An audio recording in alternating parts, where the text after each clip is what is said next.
Hello and welcome back to Hilltop Stovetop, the show where we teach you how to make great meals in an ordinary kitchen. Today we're tackling one of those wonderful winter comfort foods, beef stew. And we have a special piece of equipment here called an Instant Pot. If you don't have an Instant Pot, that's okay. You can still cook it in a slow cooker or in your oven. But it's just with the Instant Pot, it will definitely speed up the process because it acts as a pressure cooker. But the second thing about an Instant Pot is you really only have to have one pot. You don't have to dirty several things, browning the meat and doing all kinds of stuff like that. It's a wonderful invention. I've had mine for, good heavens, almost 4 years now. I was actually invented by a fellow from Ottawa, which is very close to where I live. And it's taken the world by storm, and rightfully so, because it does so many things. It's a wonderful addition to any kitchen. So we'll start off. I'll give you a little tour of the Instant Pot, and then we can start cooking our beef stew. The Instant Pot comes with a liner, which you can put into the dishwasher when this is all said and done. But inside here, this part here is actually like a little hot plate. But it doesn't turn on unless there's some weight in there. So this little trip switch is what allows it to turn on. So that's a really great safety feature. We can't do anything unless we have our pot in place. And then it does come with a lid that seals really well. You'll hear this little musical notes. And if you don't hear those musical notes, then you don't have a good seal, and we shouldn't be using the pressure status. The other thing with this is if it is under pressure, it's physically impossible to take that lid off. It's not like the old-fashioned pressure cookers where you could loosen something and it would go flying away. In this case, until the pressure is removed, that lid doesn't come off. So the other thing I'm going to show you is the front of this Instant Pot. It's got several different settings on it. You can adjust it manually for whatever time that you want it to cook for. And whatever we do with this, it does have automatic shutoffs and that sort of thing as safety features. It has a saute function, and that's what we're going to start off with. This makes it act kind of like an electric frying pan. So that's what we're going to use to brown our beef to start with. It's got a setting specifically for beans and chili, which is what we'll use with the next episode when we're cooking baked beans. It's got one for meats and stews, which we're going to use today. It's got a poultry setting. It's got a soup setting. It's got one that you can use this as a rice cooker. You can use it for multigrains and porridge. Makes great porridge in really very, very quick time. And I use it a lot for that. And it's got a steamer setting. And it also replaces your slow cooker. So if you like the idea of having a slow cooker where you can put something on and leave it for several hours. As an example, this stew, if you didn't have one of these pots, it covers all of those functions. There's also fancier models that include things like yogurt makers and all kinds of stuff. And it's all pre-programmed in there. Works like a charm. But today we're just going to start off with our beef, and we'll move over topside again. Okay, so we've got our Instant Pot. I'm going to put it on the saute setting, which automatically sets it to run for 30 minutes. And I'm going to put a little bit of oil in the bottom. And that beeping sound was just letting us know that it's accepted our command. If I'd accidentally pushed a button and I wanted to change it, I've kind of got about 10 seconds. Otherwise, I can just turn it off. That's not a problem. So the next thing I'm going to do here, just move that off to the side. I'm going to take some paper towel, and I've got our stewing beef here. Now this particular bunch of stewing beef, I actually had it in the freezer ready to go for a moment like this. In total I've got 2 packages, which totals just over about 3 pounds. So that'll make us a good bunch of stew for tomorrow night. And I always like to make stew the day before because I always find that stew tastes better the second day. And this is a stewing beef that I got from my local butcher. Usually stewing beef is might be just the end of a bunch of cuts that they were doing, and so you want to look for beef that is as lean as you can. And the other thing about this is there's a fair bit of juice that's coming off of this. So anytime you're browning meat like this, you want to dry it off. If we don't bother doing this, it kind of starts to stew before it's browned, just in those juices. So by taking a paper towel and just dabbing it a bit, that's going to get rid of the excess moisture on the outside of these bits of beef, and that will make it brown much quicker. And let me see here, I'm going to get another. Okay, now, so my oil is in here. It's been on for about 2 or 3 minutes, and you can tell by how quickly the oil is moving around in there that it's obviously warmed up quite a bit. So we're going to start by putting this beef in, and we're not going to just dump it all in. We're going to put it in a bit at a time and get it all nicely browned. There's that nice sizzle.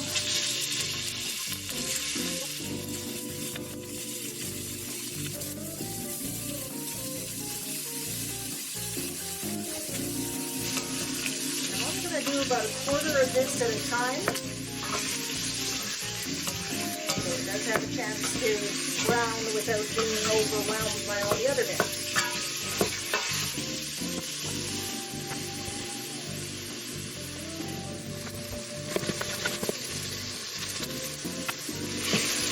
So that was about 6 or 7 minutes to brown the first batch. We just continue on bit by bit until we've got all of it done. And you can tell how if I put that whole works in here all at once, it wouldn't have been as easy to get things properly browned. So we'll put these ones in, and then I'm going to just step back from the camera for a bit and start getting all the other ingredients ready to pop in. Okay, so the last thing we're getting ready here are the vegetables. And I've got a nice cooking onion here, which is going to be very strong, and hopefully I can do this without crying too much on camera. Normally I try to do this ahead of time, but we're waiting for the last bit of beef to brown. So this will keep us occupied. And then we'll talk about the rest of the vegetables that are going to go in here. Let's pretend that we're in Hollywood. Alright, so here we are with our onions. Last thing to go here, and I'm just chopping them fairly big chunks.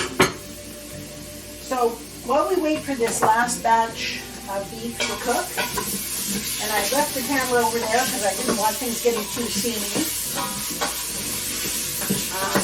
And the bottom of this pan is getting coated with the dark crusty bits, so we'll take care of that in a little bit. But once this is all browned, we're going to be adding onions. I've got potatoes, carrots, and celery. Also, I will later on be adding peas into the stew, but I don't do that until kind of the last minute, because peas are small and delicate, and they'll kind of get all mushy, whereas carrots, potatoes, and celery, they've got some substance to them. And I just wanted to talk for a minute about these potatoes, because the ones that I've chosen to use are a Yukon Gold potato. It's a yellow fleshed potato, and I did have some nice red potatoes in my cupboard, which I could have used. These are new potatoes. But the reason I chose the yellow potatoes is these are a denser potato. They're a little bit almost a waxy texture to them. Whereas the red potatoes are nice and fluffy. They're great for mashed potatoes or even just a plain boiled potato, where you're going to eat them a little bit plainer. You put these in a stew and they're going to get mushier faster. The yellow potatoes are going to hold their own. Doesn't mean that you can't make stew because you only have one or the other. It's just that if you have a choice, there's reasons for different kinds of potatoes, just like there's russet potatoes make good baked potatoes and so on. These ones do hold up well, so we get them a lot around here in the winter time. You could also be adding things like parsnips and turnips, but I don't happen to have any of those around the house right at the moment. And just making it however you wish. Don't think there, again, I'm not going to bother putting a recipe in the description because it's going to be whatever you happen to have in your cupboard that is going to make this work. So now I think that we're just about done here. So all the meat has got a nice brown color to it. If we just had dumped this all into the pot, it probably would have tasted all right, but it wouldn't look quite as good. Okay, hopefully you can see a little bit into the inside of this pot where the bottom has become quite brown. There you go. And if you didn't have an Instant Pot, of course you would be doing this in a frying pan, and you'd have the same thing in the frying pan. So now we're going to do what they call deglazing the pan, and I've got some red wine here. You could use any kind of broth or even water if you wanted to, but we might as well add a little flavor as we go. And I'm just going to dump in about 1/4 of a cup, maybe a little more, and stir that around. And what that does, we still got the heat on the pot, but what that is going to do is it's going to get all those crusty bits off of the bottom and put it back into the flavor of our stew. And that's got, and it's, if you were to dump this out right now, the pot would look almost clean on the bottom. Makes it an awful lot easier for you to clean your pot at the end of the day too. Okay, so now we've got that done. Next thing we're going to do is we're going to add some onion. I'm just putting in 1 onion here because I am going to add in some, the old cook's favorite onion soup mix. Not just for making dip for your chips. You get to make a whole lot of other things with it as well. And I'm not so much worried about, see, there's our,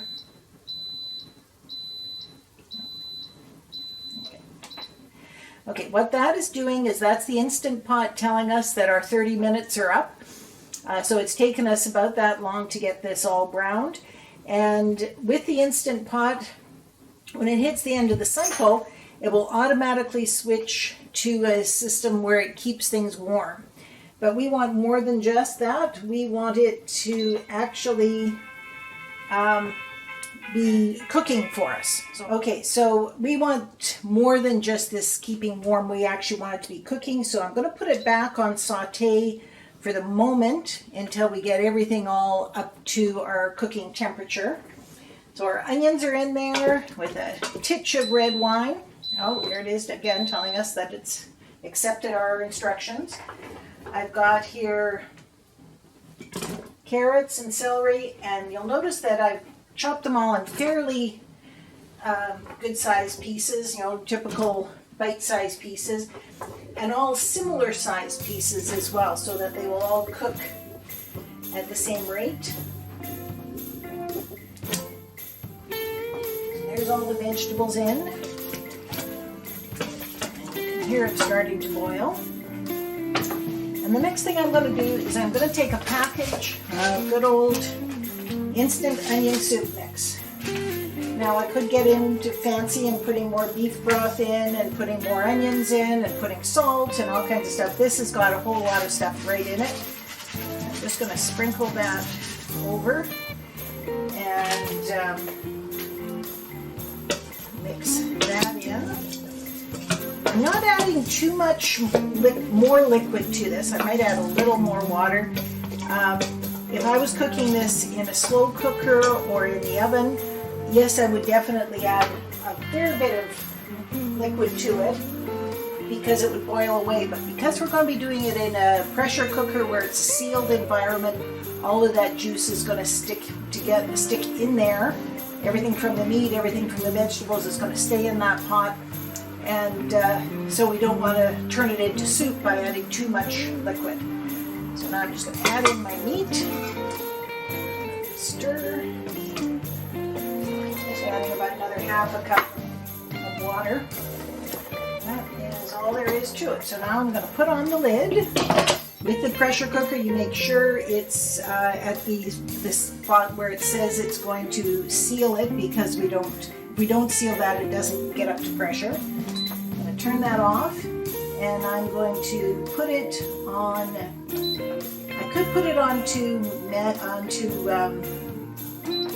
if I do meats and stew, it's automatically going to set this up for 35 minutes of cooking time, which actually takes a little bit more than 35 minutes because, there we go, it's accepted our instructions. First off, it gets it up to the appropriate pressure, and then it cooks for 35 minutes, and then it shuts itself off. So we're just going to leave this be for the next 45 minutes or so, and we'll come back to you. Oh, and here comes Coco, just wondering what's going on, because we're 35 minutes into the pressure cooking cycle, which means it's actually been about 45 minutes cooking time. And we've got 1 minute left, and here we go. There's our timer gone, and you see it's gone to L, which means that it's now on low temperature. And from now on, it's just going to continue to keep this warm for actually up to 4 hours is what the Instant Pot will do. But we don't want to wait around another 4 minutes. We want to see how this little puppy is managed. Now, if we just leave it alone, so first off, see, I can't open that lid. It is locked in place because this is still under pressure. So we want to release the pressure. If I don't do anything with it, it will naturally release, but it's going to take about half an hour for that. So we're just going to let this puppy go and...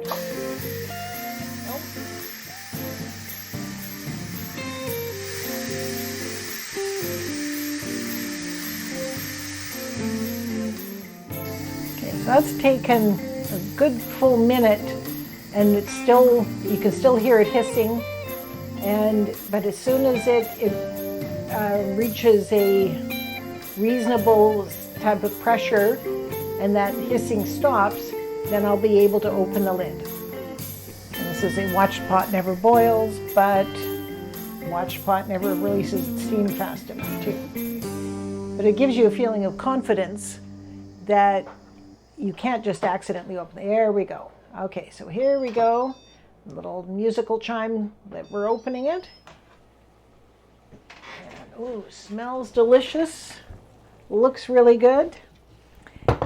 And we've got lots of juice. So I'm going to move the camera so you can get a good shot of this because it's awesome. Okay, folks, so now, remember we only really put in about half a cup of liquid, but you can see here that this is got liquid almost like more than a third of the way up the pot. Our meat is lovely and tender, and I'm just going to demonstrate that to you. I've got 2 forks here, no knives involved. And I've got this piece of beef, and look how easily that came apart. And that is pretty amazing after just like 45 minutes of cooking time. But we need to do 2 things. One is to thicken up that gravy a little bit, and the second is to put the peas and the carrots. No, not the peas and the carrots, the peas and the corn in. And like, look how the potatoes have sopped up all of the gravy, and it's awesome. So now, for those of you that have been watching my videos for a while, you will recall that I actually have a whole episode about how to make gravy. And basically what we're going to do here is we're going to get at this juice a little bit. Then we're going to make sure that it is boiling. And we're adding a mixture of flour and water as a thickening agent. And we will also be I've also added a little bit of thyme to that. I hadn't done very much in the way of seasoning on this. I'm relying on that that onion soup mix that we put on it to be the main seasoning in this. That and that little bit of red wine. But I think a little bit of thyme really goes nicely with this. And of course we are going to taste it just to be sure. Because I'm sure that we're going to have enough salt in this. But the one thing that we might not have is enough pepper. So I'm going to grab a little teaspoon here.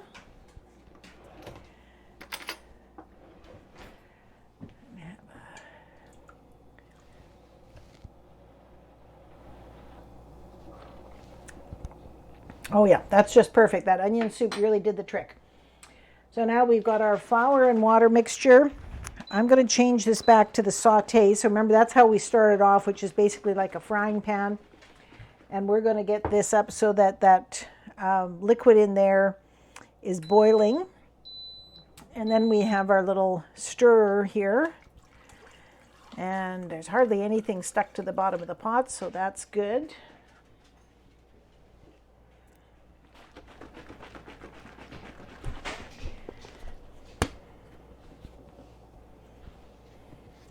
And with flour and water, as soon as it's properly boiling, that will be enough to thicken it.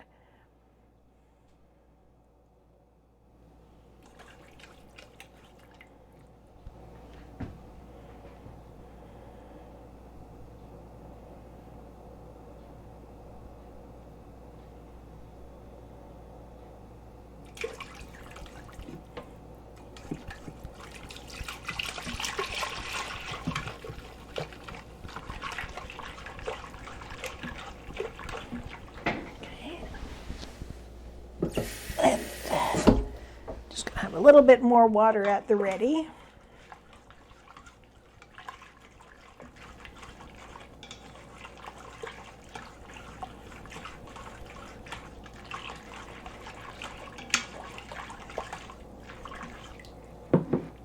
And all we really need to do is to get this gravy thickened up and then the peas and the carrots warmed up.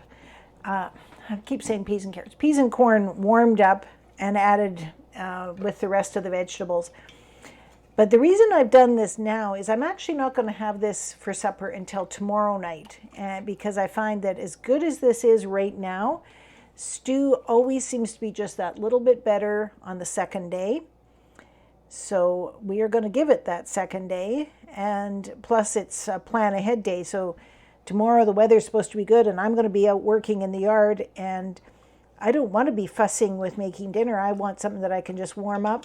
I will be making some biscuits to go along with that, so you'll have that episode to look forward to. But that'll be the extent of my work in the kitchen tomorrow, which is, just 20 minutes tops, and 15 of that is baking. There, that's coming along nicely. Okay, so what I'm going to do is I'm going to start putting some of this stuff back in.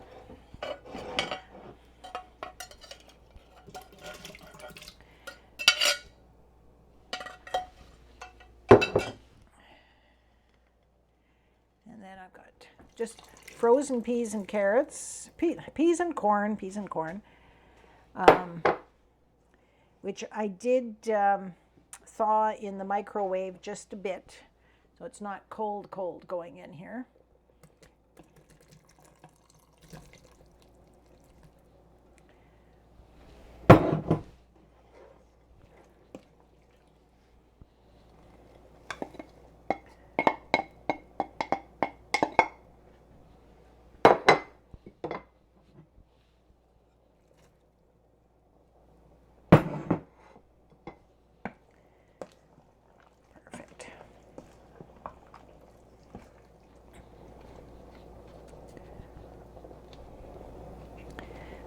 There's one little thing that goes off the edge there.